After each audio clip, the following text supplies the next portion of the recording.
Zimbabwe yose iri pakuchema Nicholas Zakaria, muvambi weKiyama Boys, uyo afa nhasi mushure mekurwara nechirwere cheshuga neBP. Madzibaba Zakaria ndivo vakadzidzisa vaAlick Macheso nevamwe mashiripiti ekuridza magitare nekuimba.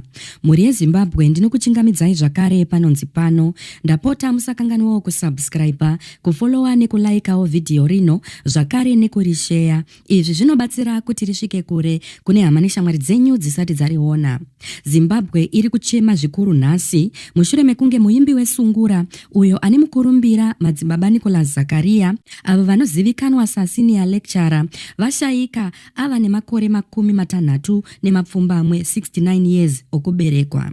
Sezvasimbiswa neveZakaria family neakaundi yavo yepasocial media yeKiyama Boys. Madzibaba Zakaria vakazvarwa muna 1956 kuShamva nevabereki vekuMalawi.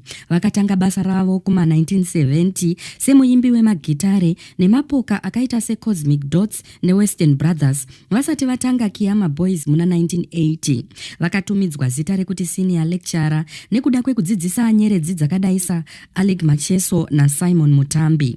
Muri yamadzibaba yakasurovara zvikuru ichicherechedza chiratidzo chavo chisingakanganwikwi kuburikidza nenzwi reunyanzvi.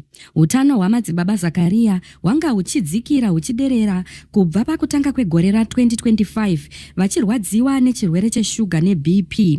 Izvo zvakaita kuti vazvimbe makumbo nemaoko, zvichivamanikidza kubva pachikuva chavo uye kumisa damba refu ravo rechi30. Tinoti zororai murugare mambo wemagitare pioneer madzibaba Nicholas Zakaria. Mwari vatora zvavo nyeredzi yavo.